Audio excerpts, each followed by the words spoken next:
Hare Krishna kids, I hope you all can hear me and see me clearly. Okay, thank you so much. Welcome to day 5.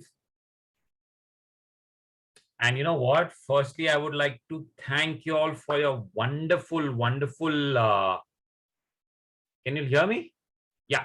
So I would like to thank you all for your wonderful efforts, the amazing response that we got, and what all you all have made. Hats off. Unbelievable, the kind of drawings and the stuff that we saw. Amazing. I was like, wow. So I would like to congratulate each one of you. You all have started your akarma. All right, that was really nice. Thank you so much for the overwhelming response. We just loved it. Yes. Okay. Now, what we did was last week, I hope you all remember what we did last week. Yes? No problem. We'll do a recap also. But just I wanted to know, ऐसा तो नहीं कि Saturday, Sunday में सब भूल गए भैया? क्या हुआ था last week? हमको तो पता नहीं. Nah, not like this, no? No, good. I can see some heads nodding. So I'm glad it's not like that. Okay. So Mishika says, I can show now. I couldn't upload. No problem, Mishika. You can show it now. That'll be nice. 1 minute. I'll just first put on your camera so that we can see it. And all the other kids also, I'm sure, will be able to see it. Okay. Now, the other day we said, we'll have kids take the prayers, and a lot of kids showed interest. So I would want to see who's there today. Sanskriti took last time. So Swarad, are you there today? Let me see. Is Swarad there, Mataji? If Swarad is there, we'll have him take the prayers today. He wanted to do that. Yes, he's there. Okay, Swarad. So you lead us in prayers today, okay? And we'll just wait a couple of minutes. In the meantime, we'll have Mishika show what she did. Mishika, otherwise you can send it to me. I'll upload it in the group so that everyone can see it. Those who are not there today for some reason also. And kids, we've uploaded everything on YouTube. In case you all missed something or you want to always revise, we've got it all on YouTube, and we've uploaded that also. We've sent it on the group, okay? So please, you can check that out. And I think we'll start with the prayers. So Mataji, can we have Swarad being unmuted so he'll lead us in prayers?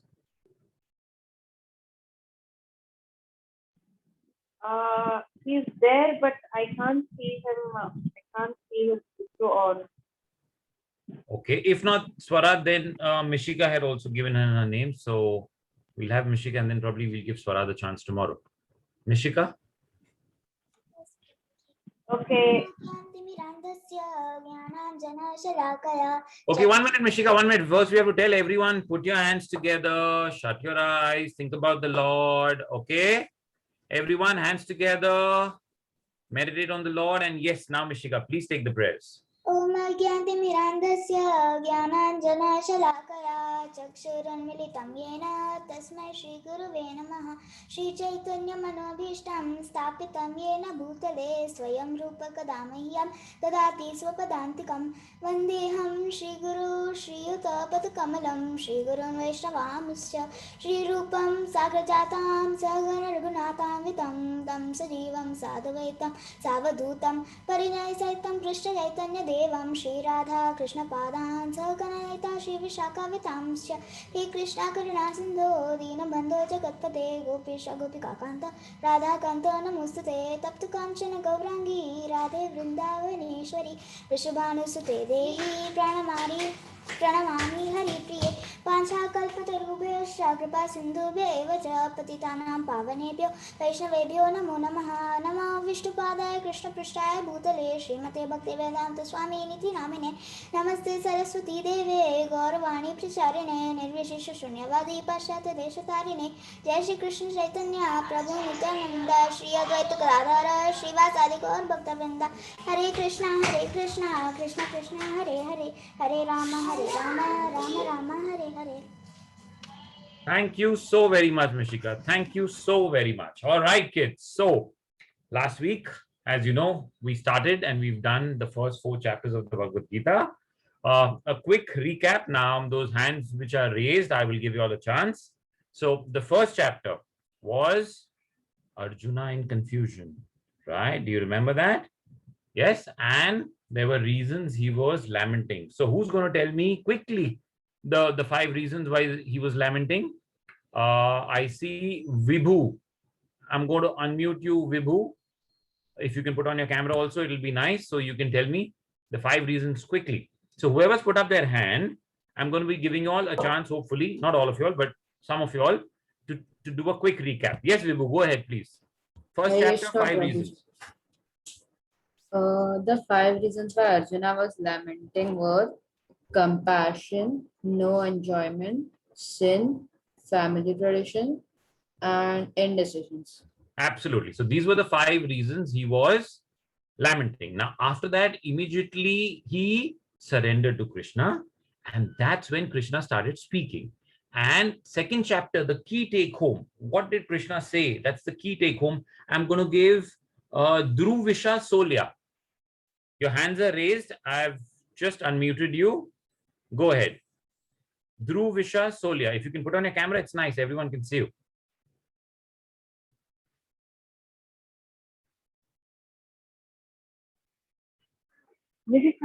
Can you repeat it? Yeah, be a little loud, please. Second chapter, key take home.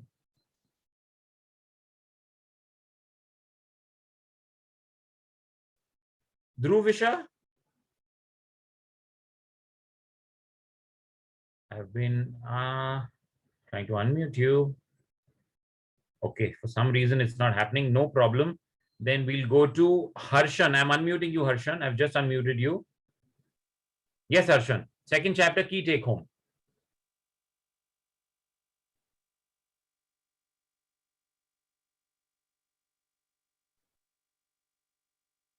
Harshan, do you remember or no?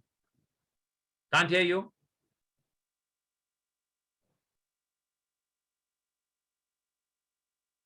I can't hear you.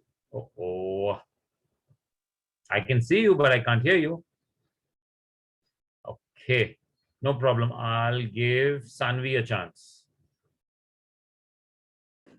Sanvi? Right Yes. knowledge. Yes, sir. Right knowledge is the ultimate source to all our problems. Okay, and what is the second chapter? What did Krishna say in the second chapter? Which is the key thing? Sir, we learned about our soul. Yes. The second chapter, the key thing Krishna says, you're not this body, you are the soul. That is the key take home of the second chapter. Okay. Now, I think I should be able to unmute Dhruvisha so that she can talk about the third chapter. She's raised her hand. Earlier, she wasn't unmuted for some reason. Now her camera seems to be on. So Dhruvisha, can you tell us third chapter key take home?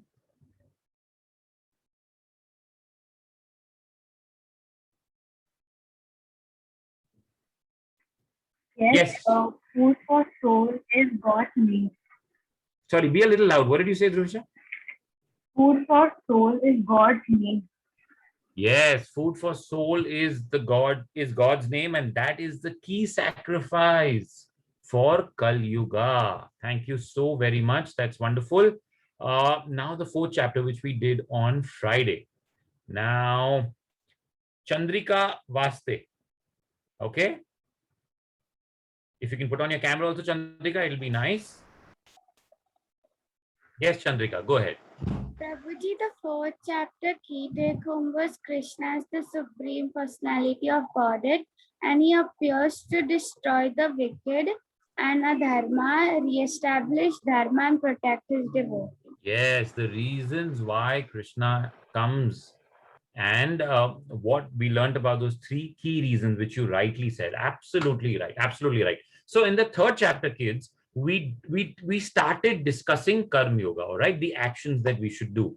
Now the fifth chapter is more detail of the same. It is all your actions in Krishna consciousness. That is what the title of this chapter is. So we will see what Krishna tells us to do in this particular chapter. Okay, now what do you see on the screen?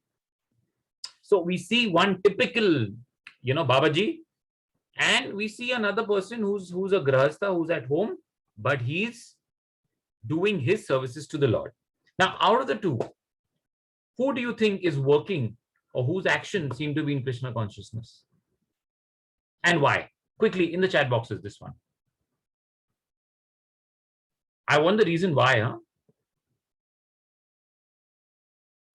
Yes, second picture, fine, but I need the reason why. What's the reason?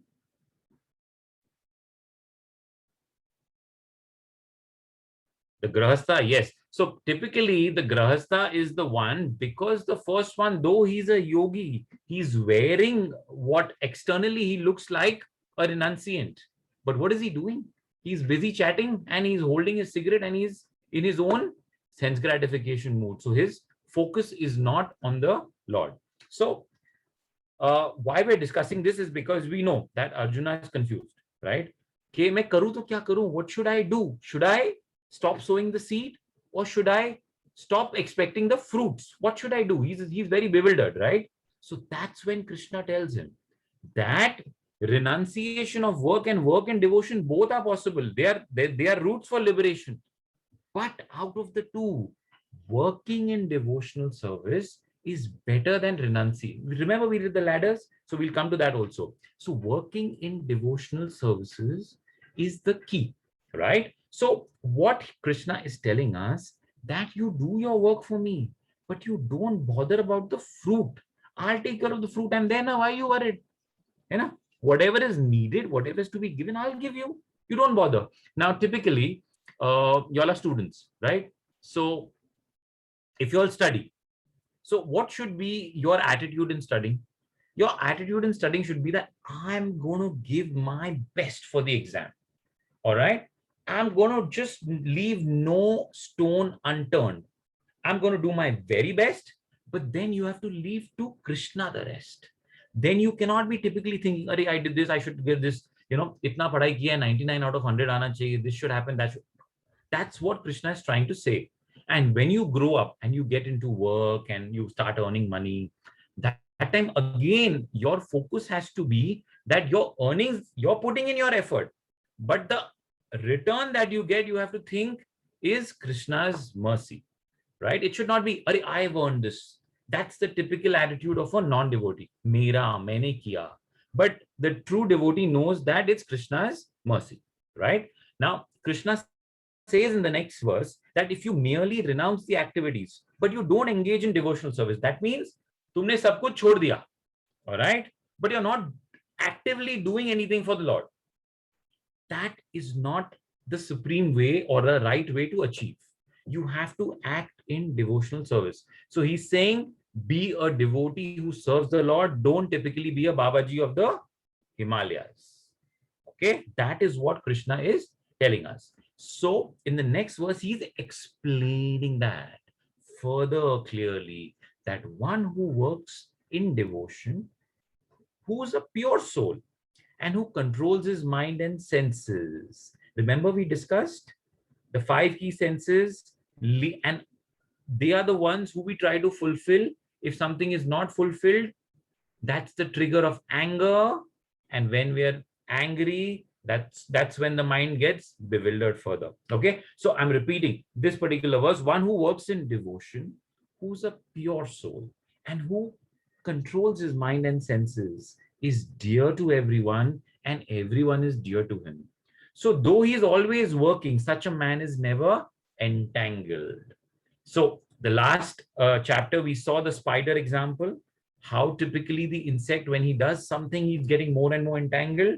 Similarly, we human beings, whatever actions we do, right? There's a law. Every action has an equal and opposite reaction. So whatever action we do typically gets us in binding. But last time we learned there is a good action, there's a bad action. Both are binding. But then there is a third type of an action, which is known as a karma, which is action for the Lord. Whatever those actions are, they are actually not binding. They are actually unwinding the knot. So if there's a knot, one knot is unwinded with that particular action. Okay. Now, and then we learned how we should do these typical actions. Yes. Now, those are the actions that are called devotional service. Okay. Now, you see some of the ways in which we do devotional service. Like one is something which we're doing right now, which is hearing about the Lord. That is one apt way of giving your time, energy to hear and understand understand the Lord. That is called Shravanam. That is hearing. That's the principal key way. Then the other ways that we do, as you see, we pray. That is, we remember the Lord. We offer our food to the Lord. Whatever we eat, we offer that to the Lord. Then we learn from our scriptures. We read about the Lord. Yes, we chant his holy names. So there are different ways in which we do devotional service. And that is the key, because that is what is going to typically get the knots untied. All right. Everything else is going to entangle us. But devotional service, these things that we do are typically going to help us. Right. But then some people may say, "Arey, what is the benefit?" Everyone today, we want all instant benefits, instant Maggie, instant this, we want instant benefits, right? Now, you tell me what are the benefits. Okay, but before that, I'll show you another slide. Now, what do you see over here? Okay, now, and what do you see? What do you see? First, let me see. Come on, quickly in the chat boxes. What do you see? Which flower? Or what do you see generally? Just tell me.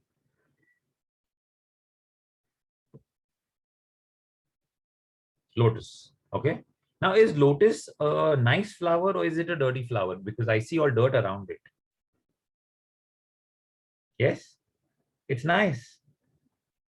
But Krishna Priya, everyone, Drishti, you all are saying nice. Why? But look at the dirt around it. All kichad. Look at that dirty muck around it. Why is it a nice flower?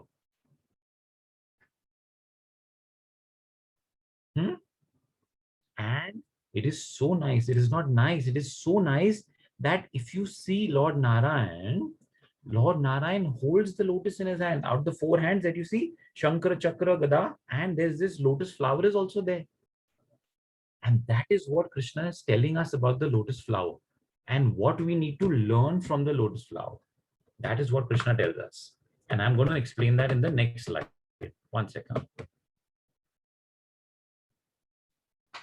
So what Krishna is telling us in the next verse is, just like the lotus, we need to get inspired from the lotus. That means one who performs his duty without attachment, surrendering the results to the Supreme Lord, is unaffected by the sinful action, like the lotus leaf is untouched by the dirty waters around it. Same thing what we learned on the last chapter, that akarma. That means you're doing action for the Lord. Same way we have to do our duties. Like you all are students. What I told you just some time back, do your studies with full focus, but not attached to the marks or the result, because you're going to do your best. You leave to Krishna the rest. Same way as we do our other duties also. There are so many duties that we have to perform. You all are kids. You all have your duties towards your parents, your grandparents. As you grow, you all will have families. You will have duty towards your families. You all will have duty towards your work. So all of this duty has to be done without attachment. And attachment is what? To the result. So you do it as an offering to the Lord. And if you do that, you are unaffected by because we said, we can either do good action or bad action. But if we offer it to the Lord, then it's inaction, because it is akarma. There is no sin that we're going to get out of it. That's the reason we need to be like the lotus flower. The Lord is giving us this example that the lotus is dear to me. Be like the lotus. Okay. Now, if we don't do that, then what's going to happen? I want to have someone read this out for me so that we have more participation. We have so many hands raised and I can't give everyone a chance. I feel really bad. Okay. So yes, Arushi, I'm unmuting you. Please read this verse out.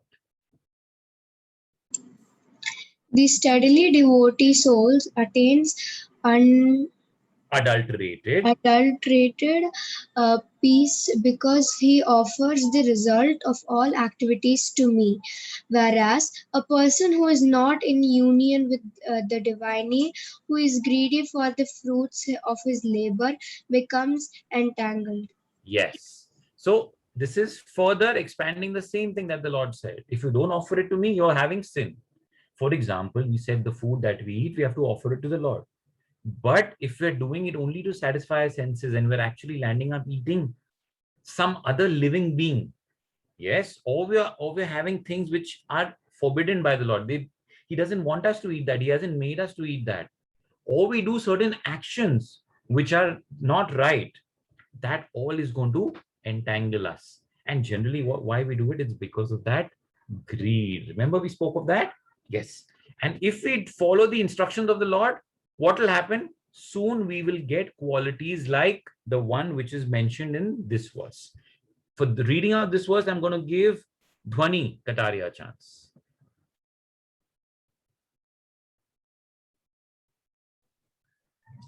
Yes, Prabhuji. Yes, could you please read this out? That if we follow the Lord's instructions, then what happens? Okay. The humble sages Sages, by virtue of true knowledge, virtue of true knowledge, see with equal vision a learned and a learned gentle- and gentle Brahmana, gentle Brahmana, a cow, an elephant, a dog, and a dog eater. that's an outcast. So what Krishna is saying, that slow and steadily you will become like a sage, and if you're a sage, typically a person who's very gentle and very clear and has those saintly qualities, what does he get? He gets a equal vision. That means in everyone, what does he see? He only sees the divine spark. He does not differentiate. He's a outcast, poor guy. Oh, this is the animal. This is no. He does not differentiate, because in every living being we have the Lord situated as the Paramatma within our hearts, right? So that's what we need to see. We need to get that equal vision. If we understand that everyone is a spark of the Lord, right? Each one, all living beings are a spot, then what will happen? Automatically compassion will come, no? Automatically we'll become loving, caring, right or wrong? We will not want to kill, because we'll understand, Are, Bhagwan idhar bhi hai, Bhagwan sab mein hai. That is what is the key. That compassion will develop if we get that equal vision. Yes. Now, when we get that, what happens? Such a person, right? A person who neither rejoices upon achieving something pleasant nor laments upon obtaining something unpleasant. That means if I get what I want. So, for example, you wanted the latest iBox, whatever, the gaming console, right? You got that. It's not that you are like overjoyed, and supposedly you broke one of those. You had one, but you broke it. So you don't land up lamenting unnecessarily.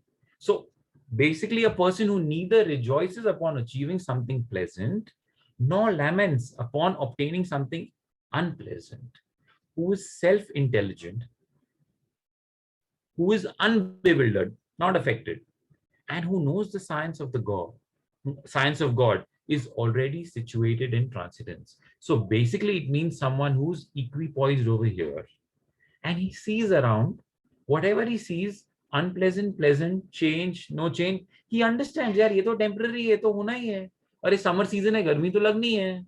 Winter है, ठंडी तो लगनी है. All this is going to happen. Okay, today I'm very happy, tomorrow I'll be sad. Today my health is perfect, tomorrow I'm going to become old. कुछ ना कुछ गड़बड़ होगा. So he understands all this because he has that true knowledge. Last chapter we did that. True knowledge. This is what is true knowledge. So he's unbewildered. Matlab, he doesn't panic, or he doesn't really worry if something like this happens. He's compassionate. So to give you an example of Prabhupada only, because he's there in the picture. Now when he went to the US, kids, all he took with him was 40 rupees and a lot of the books that he wanted to preach. That's all that he went with. And That was 1965. Okay. Now Prabhupada, for the next 12 years, till he left his body in 1977, from that 40 rupees till 1977, where he had 108 temples across the globe, right? In 12 years only, he circled the globe about, I think, 4 to 5 times, traveled so much, and he had 108 temples. But there was no difference in him between what he did, spoke, behaved. Everything was just the same, because he and acharyas like him are those perfected souls who understand the science of God, right? So that's why they are not bewildered, and they don't really, they are never overjoyed or lamenting. So that's something to learn. Now, if you see, and there's a great series which you can see online also on Prabhupada. His name was Abhay Charan. So if you see those series, amazing. It's so inspirational. So much you learn from his life, his actions. Okay, so that was from Prabhupada. Now the next verse, Krishna is elaborating further on what is the disadvantage of being too attached to material senses. Okay, an intelligent person does not take part in the source of misery. What are the source of misery? The 5 senses. They typically get us entangled, yes, which are due to the contact with the material senses. That's what the 5 senses are, the source of misery. O son of Kunti, such pleasures, whatever pleasure we get from these 5 senses, such pleasures have a beginning and an end. So a wise man does not take delight in them. Now, why do we say that the pleasures of the 5 senses have a beginning and an end? Now, think of anything that is pleasurable to your 5 senses: the eyes, nose, anything that is pleasurable to what you eat. Does it all not have a beginning and an end? Can you think of anything which gives you pleasure materially with the 5 senses and doesn't have a beginning and an end? Tell me. Can anyone think in the chat boxes quickly? Let me see.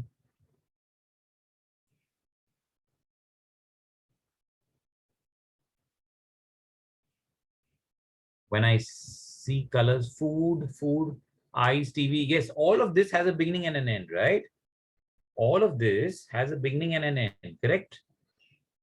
Whether it's your, whatever you like, pizza, sandwiches, someone is saying TV, someone is saying sleep, ice cream, Shaina has said, all of these, whether it's playing, yes, playing with your, all of these have a beginning and an end.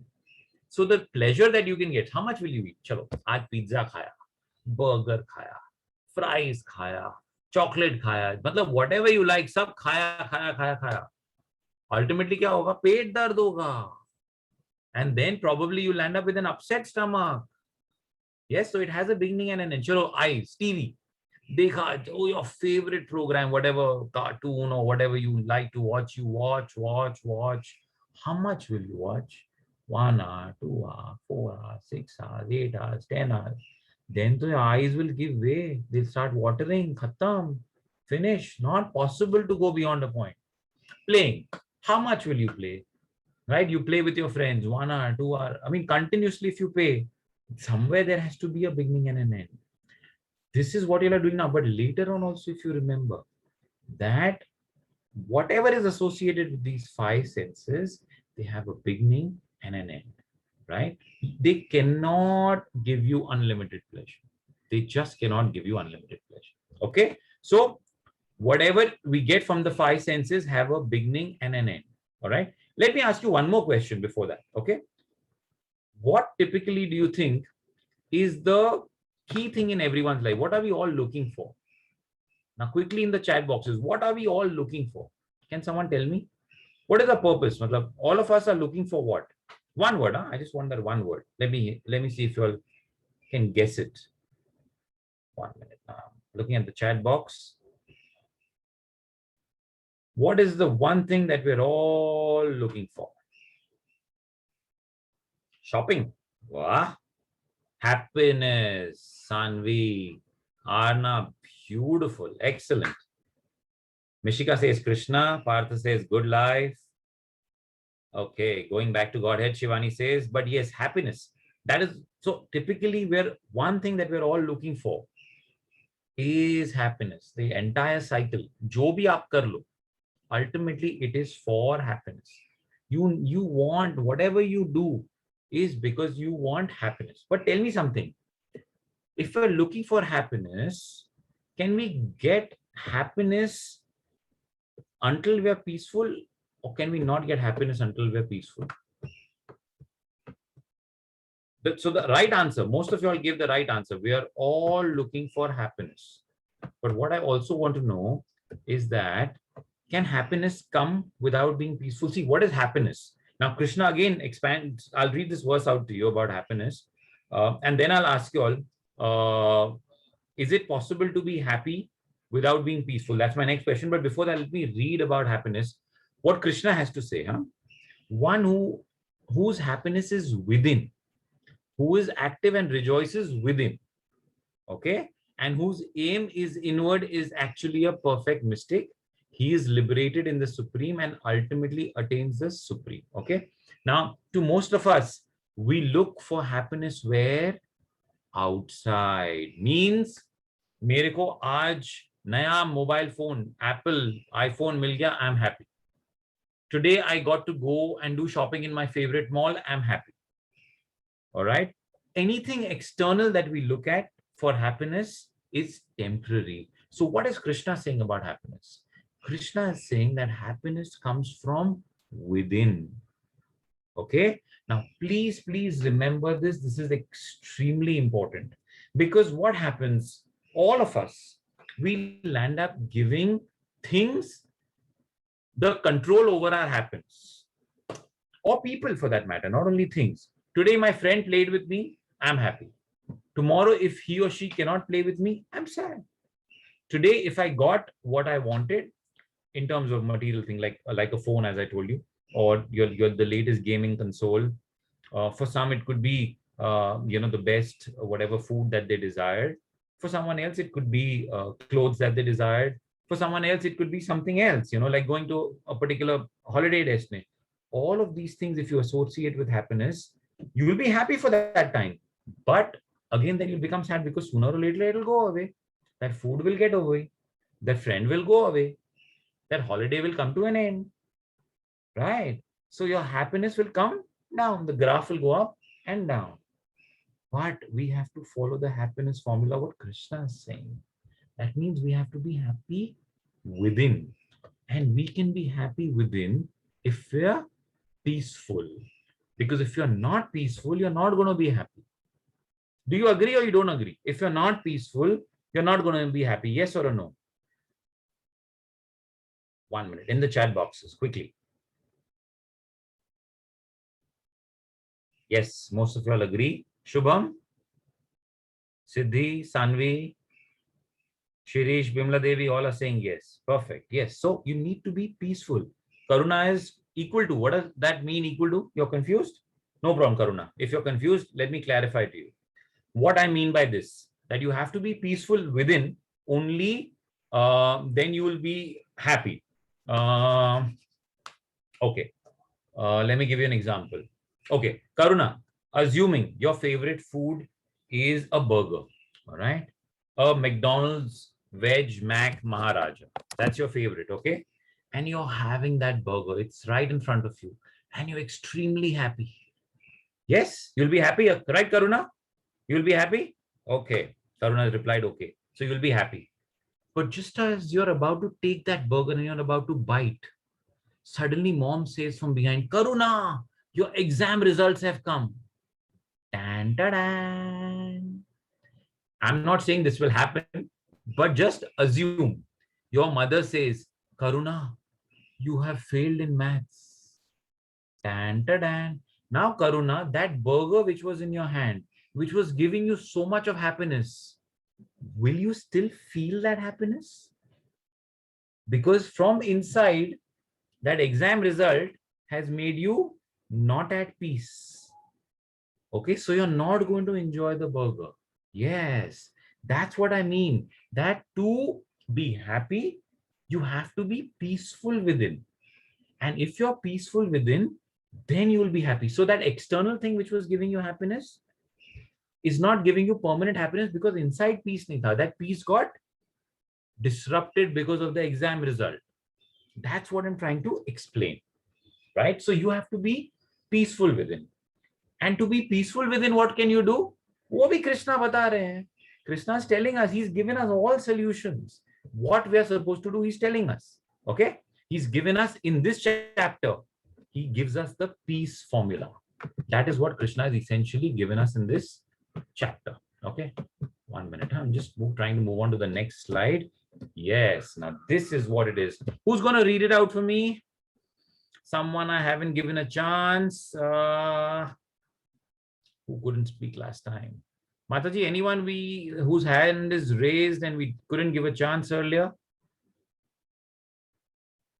Very important verse. This is the peace formula, as we call it. Mataji, who do you would want to give a chance to? Radha Salvi? Radha Salvi? Yeah? Yeah. Radha, it'll be great if you can put on your camera.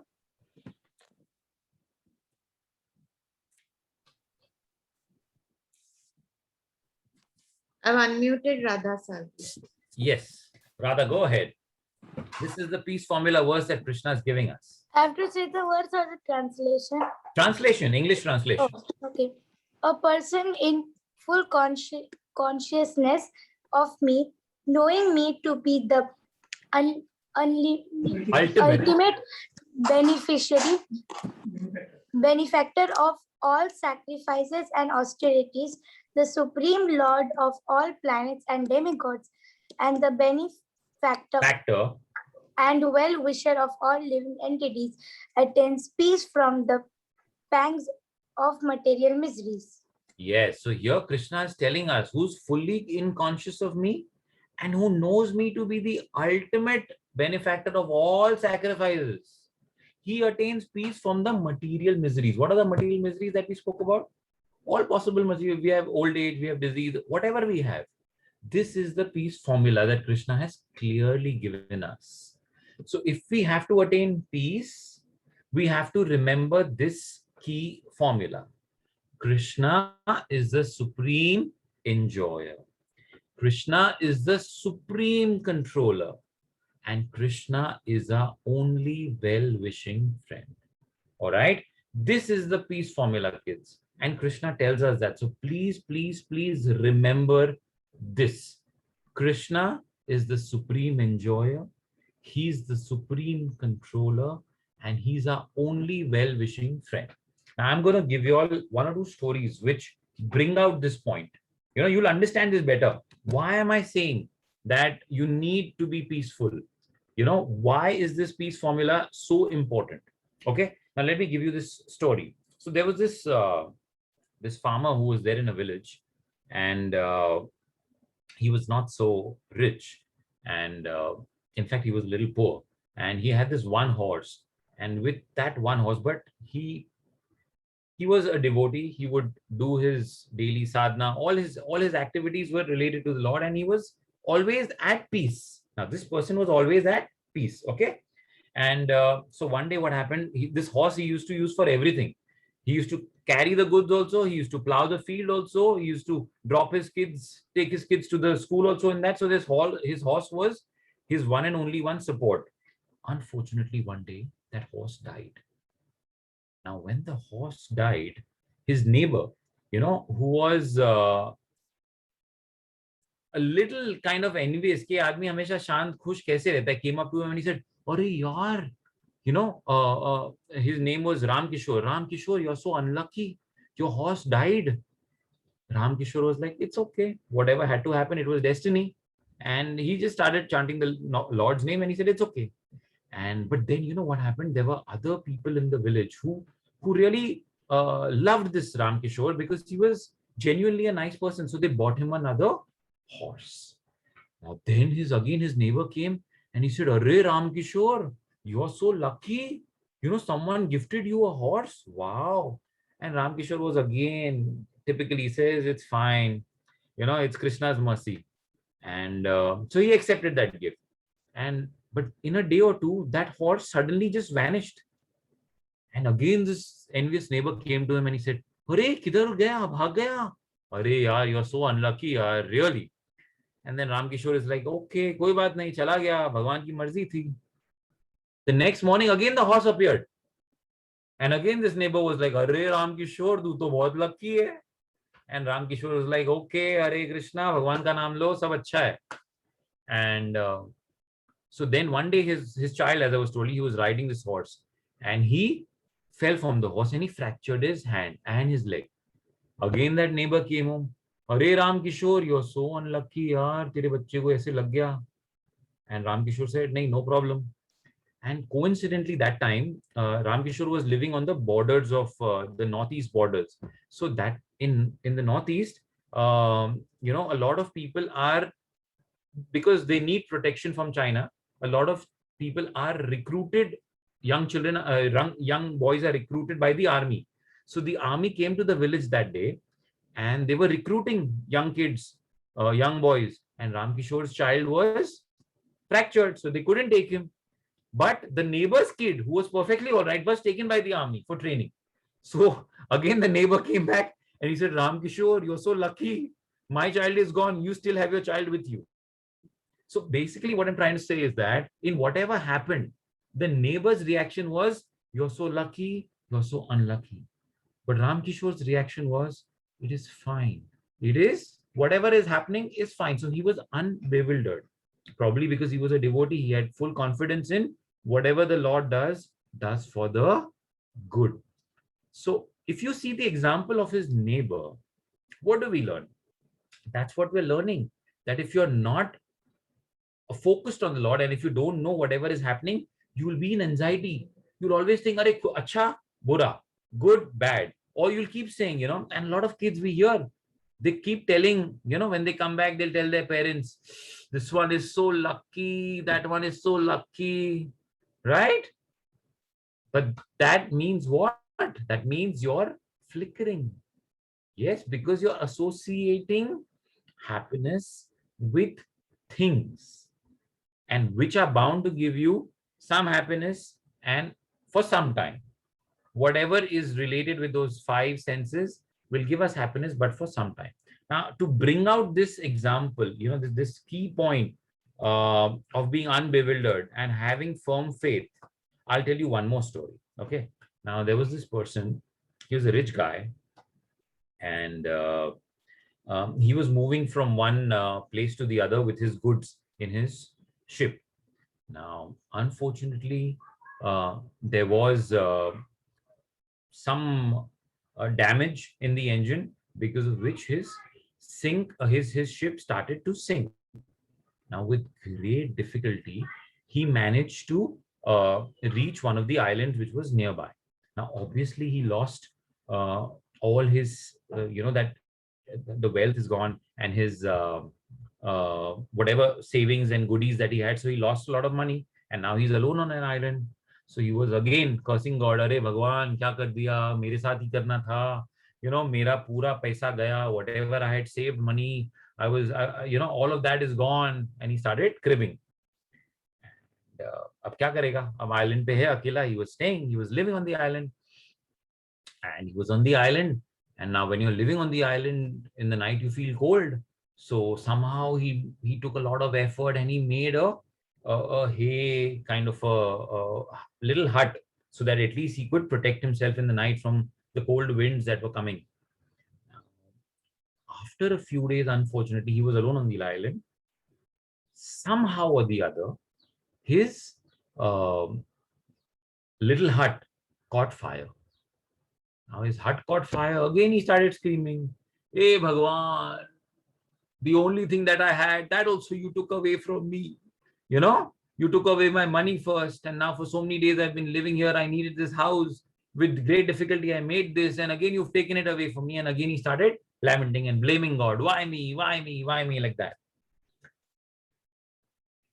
What happened after that? Suddenly, he saw a huge ship approaching that island. And then they sent out a little lifeboat and they rescued him. Now, when he went back to the ship, he said, "How did you come to know I am here? And how did you send that lifeboat to rescue me?"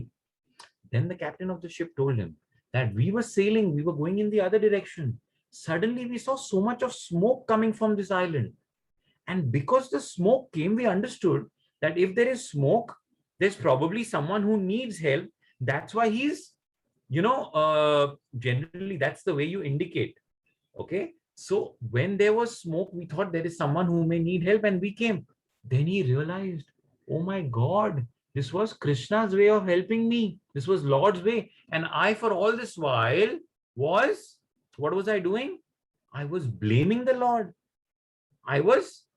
What was I doing? I was basically all the time cribbing, right? So we should know that there is Krishna's plan. Okay. And if we know that whatever happens for the good, because it is Krishna's plan, what is going to happen? Then we are going to attain peace. Okay. So essentially, this is the key formula for peace, that we have to know that whatever happens is Krishna's plan, and whatever is happening for the good. Sometimes we may feel momentarily, "Arey, acha nahi hua. Arey, ye kyun hua? Why did this happen?" But there is a reason, and we have to accept it. So currently we see that the entire world, particularly India, is in a terrible situation with this pandemic which is there. But we have to understand that this is Krishna's larger plan. Now, have you all noticed something?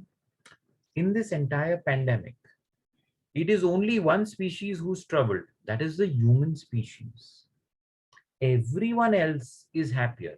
The birds are happier because they have cleaner air, right? They have lesser sound pollution. The aquatic life is happy because there's lesser pollution being dumped in the water. There are lesser movement of goods, ships, cruise liners. Everything is moving lesser. That means we're affecting the aquatic legs. That's why they are happier. So there are so many species which are there. Do you know Marine Drive in Bombay few months ago had dolphins? You could see on Marine Drive. Can you imagine that, kids? Dolphins on Marine Drive seen by a naked eye? It was never seen because dolphins are always in, because there would be so much of movement of boats and all. But because of the lockdown, you could see so much of their movement. Now, you may have your parents may have seen these WhatsApp messages where from Ludhiana, which is in Punjab, right? It is typically a place which has a lot of commercial activities. A lot of factories are there. So typically, Ludhiana, the sky is always in smoke because of the factories which are around. And when in the lockdown, when all these factories were shut and the air pollution was zero, the atmosphere was so clear that from Ludhiana, which is far away from the Himalayas, you could see snow-capped mountains. Can you imagine that? Snow-capped mountains from a city in Punjab? But it's a fact. And all of this was documented. If you Google, probably all these images that I'm telling you, or all of this, you'll see dolphins on Marine Drive, the aquatic life, coming back to the amount of birds that are there. You could see peacocks on Malabar Hill. They had come down and they were actually dancing on the roads of Malabar Hill in Bombay, the concrete jungle as we call it. They were there. So all the species were probably happier except the human species, because we are the ones who are troubled. But when we are troubled now, not realizing that we've done so much to trouble the other species of life, the amount of air pollution, the amount of sound pollution, the amount of water pollution, all of this that we're doing is for our benefit, because we want economic development. We want more luxuries of life. That's why we've been going overboard. So maybe this is Krishna's way. That's the way we have to look at it, that this is Krishna's way of balancing and telling humans that don't think yourself as controllers. Ultimately, I am the supreme controller. But unfortunately, people don't realize. We try to use whatever power we have, to overpower nature, not realizing that ultimately nature, and nature, which is one of Krishna's energies, is the supreme controller. So the take home for today, all right, is the peace formula. And we can attain peace how? Okay, now I'm going to have someone, read the peace formula for me. And then I'm going to have someone else, because so many hands are raised. I have to give everyone a chance. All right. And after this, kids, we again have a very special surprise for you. Tan-ta-dan. We had one surprise on Friday. We have another surprise today, but we'll come to that just in a couple of minutes. Before that, I would want someone to please read out the peace formula. Who would that be? Vaidehi? Would you do that? And then Rasika, I would want you to put on your camera. I'll give you a chance next. Yes, Vaidehi.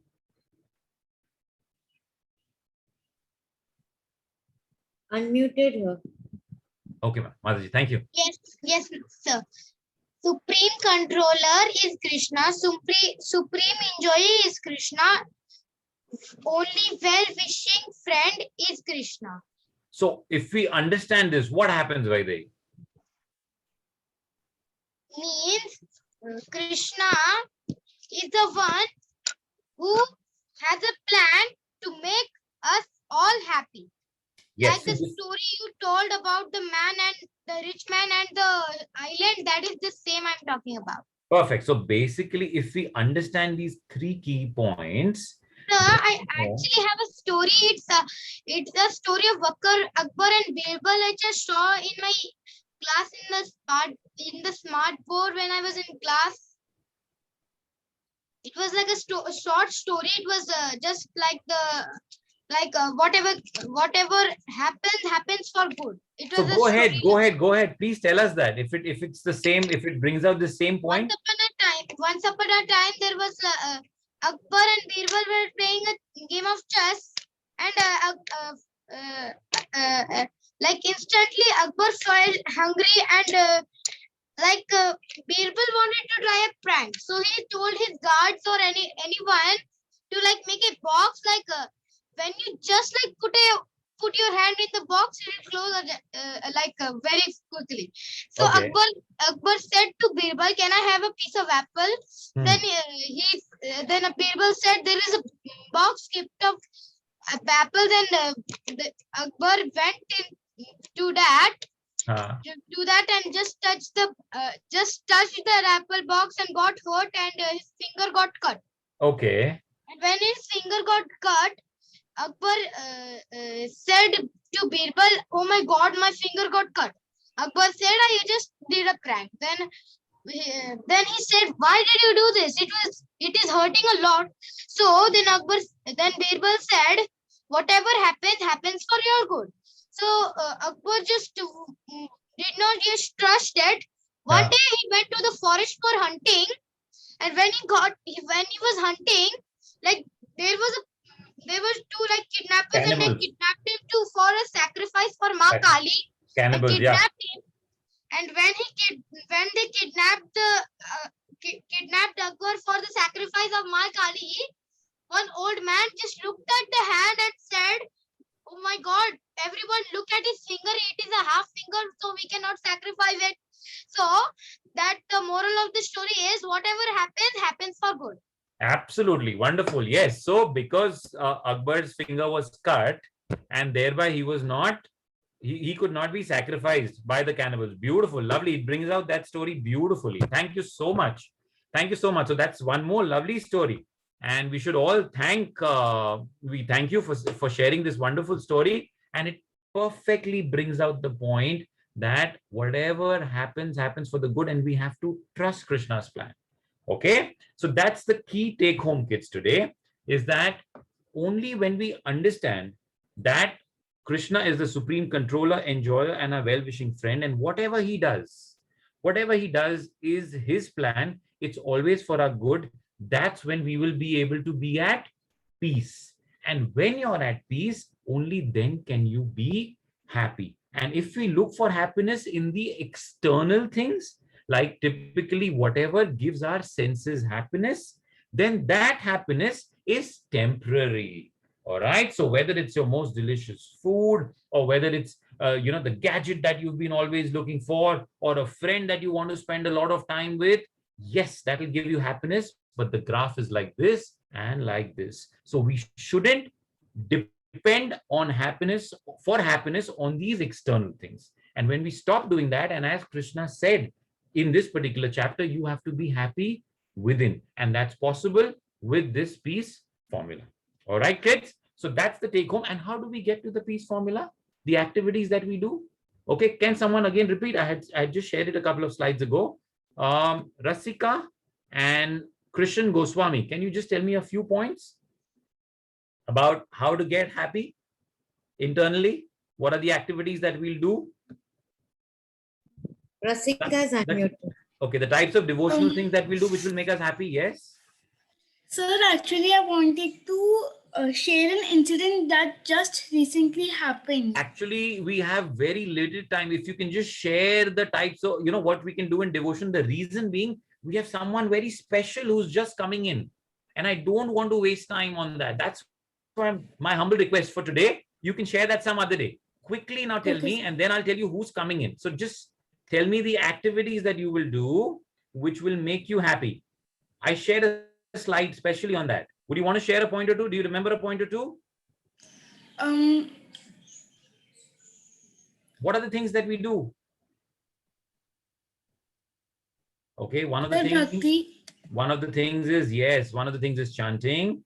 Second thing that we can do, okay, now I'm going to give Maisha Kukreja a chance for this. Maisha? And Mataji, one more you can unmute after this, because then we'll stop. Unmuted, Maisha. Prabhuji, I think I don't remember properly, so I think meditation.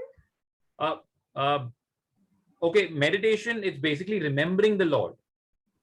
Okay, I'm going to go back to that slide so that you all know what are the things we can do, because happiness is what we're looking for, right?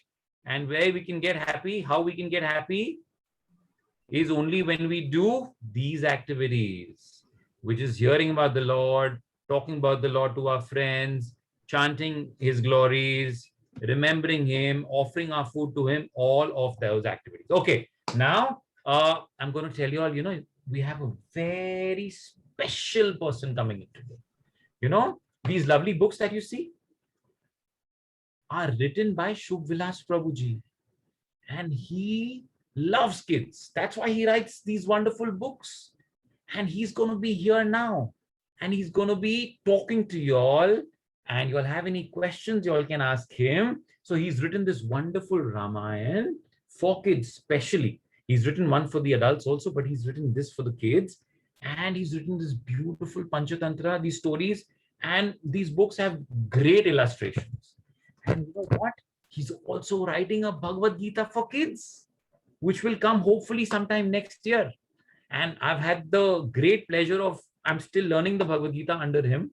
So I'm sure now that he comes, he's going to share something with you all. And whatever questions you all have pertaining to what we've done, because a lot of your questions, as I told you, will be answered in the subsequent chapters, but particularly pertaining to what we've done, if you all have questions, please, please, please ask him. All right. He loves kids and he'll be more than happy to answer those questions. So we're just waiting for Prabhuji to come in. And Mataji, will you tell me when Prabhuji comes in? Lekha Mataji? Yes, just a second, he'll be here, huh? Yes. Rekha Mataji is there.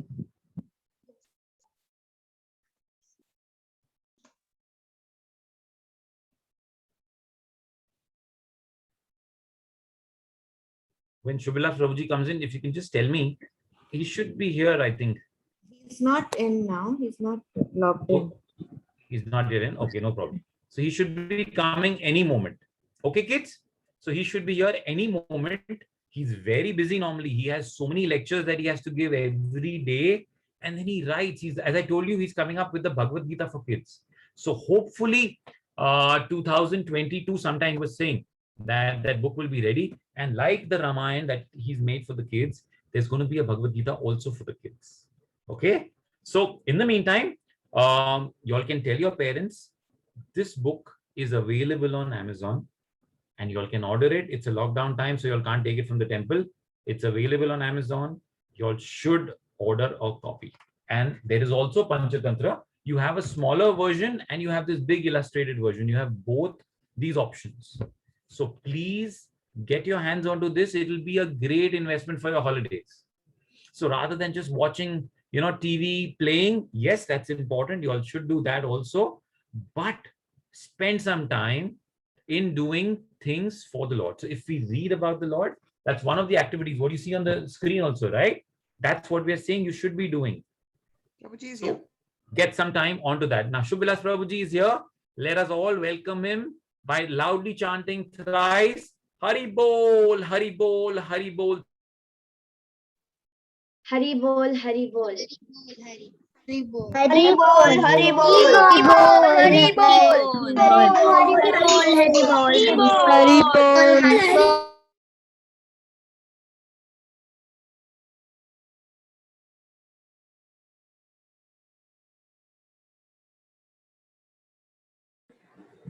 Hari Bol.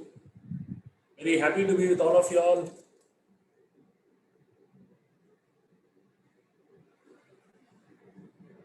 Vishal Prabhu.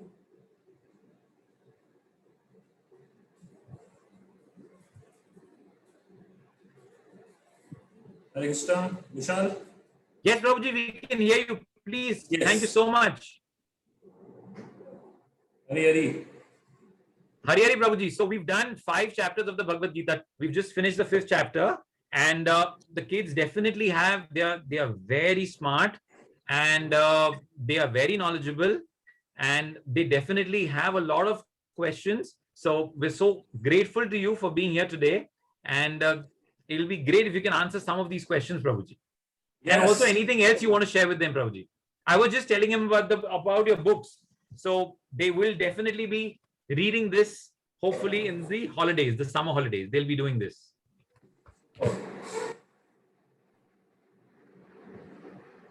So kids. Yes, children.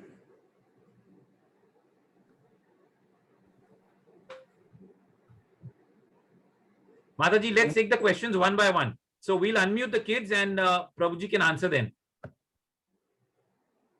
Sure. Okay, Siddhant has raised his hand. Siddhant, I'm going to give you a chance to ask a question. Okay, Siddhant? Hare Krishna.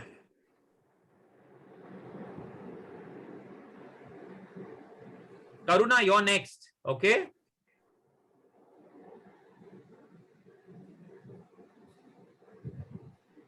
Siddhant, then Karuna, and then Shirish.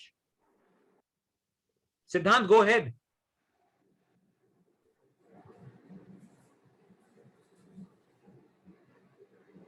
Siddhant, can you hear me? I think they're too overwhelmed seeing Prabhuji. Okay, if Siddhant is not there, then Karuna, you can please go ahead with your question.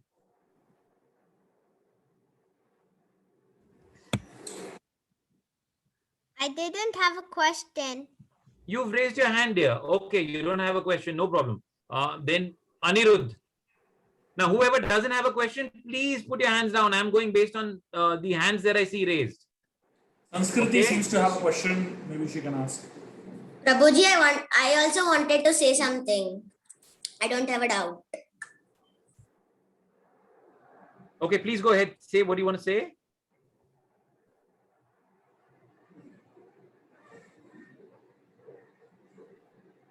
Go ahead, dear. What do you want to say? Hare Krishna Prabhuji. Yes, Sanskriti, please. Yes, Prabhuji. I had a question that I know that Krishna is God, but why do we say that Krishna appears? Why don't we say Krishna is born? So every day in the morning when you get up, do you see the sunrise? When the sun rises, is the sun born or does it appear? What do you think? Appears. Why it appears? Tell me. Because it's like permanent, it just hides behind the clouds. Correct. No, the sun is rotating, right, and the earth is rotating also. Yes. When the earth is rotating in a particular direction, so the earth rotates in its own axis also, right? Yes. So some part of the earth is not able to see the sun, and some part of the earth is able to see the sun. So like right now, when it is evening in India, it's morning in US, right? So essentially the sun is there only. The sun is always there. But sometimes it appears to us, sometimes it disappears from our vision. That's all. The sun is not born every day. Similarly, Krishna is always there. He is eternal. Sometimes he appears to us and sometimes he disappears from our eyes. So he's not born really, right? Okay. That's how it is. He's like the sun. Yes, Prabhuji. Tanishka, go ahead. I've unmuted you. Hare Krishna, Prabhuji, Dandavat Pranam. I have a question that it is written in Srimad Bhagavat Puran that Lord Kalki will come, and if I have a question, it comes in my mind that what will happen if all the people of this world get in Krishna consciousness and get liberated from the time. So the time is lesser than Kali Yuga. If it's the years are left, but it is finished before only because everyone is got liberated. So if it is there, so it would be possible if Lord Kalki would not come. Yeah, it's possible if you preach very nicely and everybody goes to spiritual world, then what will Kalki come for? He might go to some other universe. It all depends on you. That's such a lovely, lovely question. Okay, Ved, I've unmuted you. Go ahead, Ved. Yes, Prabhuji. The book which you showed, is that Ramayana too? No, it's Ramayana for kids. That's the one that I showed you. Okay. It's written specially by Prabhuji for kids. Okay. It's again on the screen.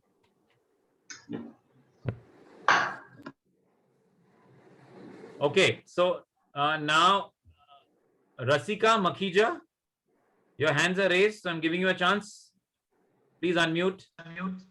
Hi, Krishna Prabhuji, Dandavat Pranam. This is Jessica. Yes, Rasika. Prabhuji, I love your lectures. They're really awesome, so it's a pleasure meeting you. Thank you, Rasika. Where are you from? I'm from Michigan, Prabhuji. Okay, super. Very nice. Very happy to meet you and very happy to hear you. Same here, Prabhuji. So my question was, when singing kirtan, how do we focus on like chanting the holy names, singing, instead of like focusing on other stuff? You're talking about while chanting, how do you focus on the holy name? No, like for example, you're singing in temple and you want to focus on singing, like focus on Krishna, but instead you're focusing on other things. Like how do you focus on Krishna? So you're saying instead of focusing on Krishna, we focus on other things. Yeah. So it's simple. Usually to help us focus, our mind has to be caught. I'll give you a simple example. Have you used tongs? You use tongs, right? To pick up chapati or puri. You use tongs. Yeah. What happens with the tong is that when you use a tong, it has two hands and it holds something together, right? So to hold the mind from running here and there, the mind has to be caught with tongs. So usually to catch the mind, we use our senses. We have 5 senses, right? Yes, Prabhuji. So when we use minimum 2 of the 5 senses, the mind gets caught. So typically when we chant the holy names, when we're singing kirtan, the ears are used and the mouth is used. So between the mouth and the ear, the mind is caught like a tongue. But sometimes only 2 senses are not enough for the mind because the mind is very powerful. So therefore, at that time, we need to use 3 senses. We use our eyes also. So we say we are darshan of the deities. So now our eyes are used to have darshan, our ears are used for hearing, and our mouth is used for chanting. So now Yes, 3 senses are used and the mind is caught. Even if that is too much or that is less for you, the mind is even wilder, then use the 4th sense. You use hands. That's why we use beads, right? So we use a sense of touch. So with 4 senses caught, then the mind becomes very more focused. And even if you want to use one more sense, light and incense, and the smell of the fragrance of the incense, so your nose also is involved. So that way 4, 5 senses are involved in holding the mind, then the mind can focus. Okay, Prabhuji, so you really think that will help? Yes, absolutely. Okay, thank you so much, Prabhuji. Hare Krishna. Thank you. Thank you. Dhruv Goyal, go ahead, please. You're next. So my question is that like when like I keep thinking that who is the main one, Vishnu or Krishna? I like keep getting confused in that, and then like I'm not able to get properly. I'm not able to do the aarti properly when I'm doing aarti. I keep thinking that who's stronger, Krishna or Vishnu? Then I don't see the aarti. I keep like thinking that, and I am not able to concentrate on the aarti. Okay. I'll ask you a simple question, okay? Your dad goes to office, right? Yeah. When he goes to office, what clothes does he wear? Formal clothes? He wears the blue t-shirt and black pants and one type of coat and goes. So he has a formal attire to go to office, right? He has like a specific set of clothes that he goes, right? Yeah. And when he's at home, he's wearing like, t-shirt and shorts and things like that, right? Yeah. Is he the same person or does he change? Does he become different people when he's wearing casual clothes and when he's wearing very formal clothes? He doesn't change. He's the same person, right? He's just differently dressed.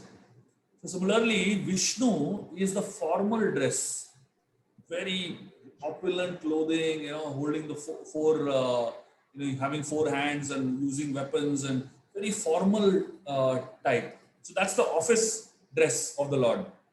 And when he's at home, he isn't the Krishna style, peacock feather, dressed in flower garlands and very beautifully, very simple attire, but very simple, very beautiful. So now, is he the same person or different people? Actually, the same person. Just Vishnu is the official form of the Lord, and Krishna is the unofficial, homely form of the Lord. So don't get confused. They are the same person. Just that the attire is different and the style is different. Because now, if your father goes to office, when he talks to colleagues in the office, or to his boss, or to people who are working under him, he is very, very strict, right? Very formal, very sophisticated in dealings. But when he's at home, he's very fun-loving. He has, he cooks for you. Sometimes he plays around with you, and so that's a fun-loving aspect. So that's how Krishna is. The Krishna aspect of the Lord is the fun-loving aspect of the Lord, and the Vishnu aspect of the Lord is a serious type of aspect of the Lord. That's it. Okay. Wonderfully explained. Thank you so much. Okay, Jivisha Pandit. I think that will be the last question because we have time to about 6:15. Jivisha, please go ahead. Hare Krishna Prabhuji. Very nice to be in your presence today. I just have one question. Mahabharata was fought in the Dwapar Yuga, and right now we are in the Kali Yuga. Both of these yugas have very similar, highlights like brother against brother, deceit, all of those things. So, is there anything else that is left to see? Because family betraying family is like the ultimatum that can happen according to what we have seen, according to history. And since Lord Krishna is our best well-wisher, then why doesn't the Lord already present us with the truth and, liberate us to a better spiritual world and stop the Kali Yuga? Thank you for a very thoughtful question. See, the reality of the world is not going to change. Just because spiritual life is there, Krishna is there, the reality is not going to change. Krishna was present in the Mahabharata times. In spite of Krishna physically being present, people did what they want to do, right? So the fact is that Krishna is not a god who controls people. See, imagine if Krishna was a dictator, if he controls every aspect of creation, then he can just press a remote and somebody will start, behaving in a particular way. And he press another remote and somebody behaves in a particular way. Then how is he? So then what happens is, then everything is completely controlled by him. Then where's the question of free will? Okay, let me ask you a question. If you love someone, your father, mother, your brother, sister, whatever, now how would you prefer it to be? Do you sometimes feel like going and giving them a gift on your own, or do you give gift only when somebody puts a gun on your head? Free will. You like to do it on your own, right? Yeah. And that's what makes it fun, right? So imagine if somebody catches your neck and tells you, you'll give a gift, will that be fun? Not at all, right? So similarly, Krishna doesn't pressurize us because he likes us to take up spiritual life in a fun, loving way. And when we do that, it's actually natural. But when we are forced, when somebody catches our head or puts a gun on our head and tells us, now chant, that's not fun. That's actually pressure, right? You won't do it if that happens to you. So similarly, Krishna, he doesn't pressurize anybody. He just allows it to, allows every one of us to act and behave the way we want to behave. But if someone behaves nicely, Krishna will actually help them more. That's what happened in the Mahabharata, right? So the Kauravas and Pandavas both were Krishna's cousins. But because the Pandavas behaved well, he spent more time with them and he helped them further. Because the Kauravas behaved badly, he punished them and he gave them, a lot to think. So similarly, all of us in our lives also. Beauty of spiritual life is choice. Thank you, Prabhuji. Very nice question. Thank you. Thank you so much for that wonderful question. I think that's all we have time for today. But Prabhuji has assured us that he's going to be coming again. So that's the reason we need to just.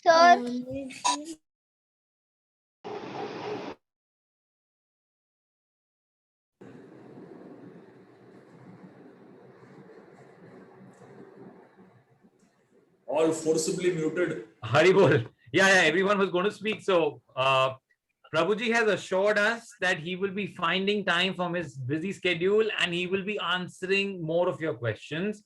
So my humble request, kids, that today we need to stop here.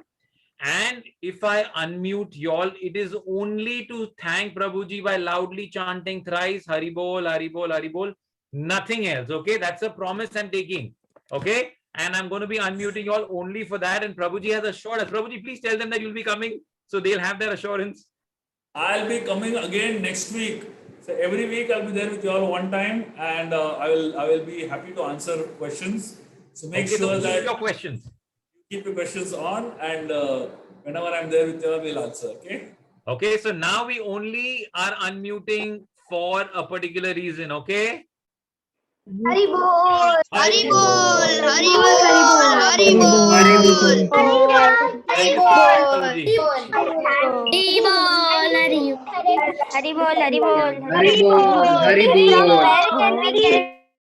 Prabhuji, thank you so very much.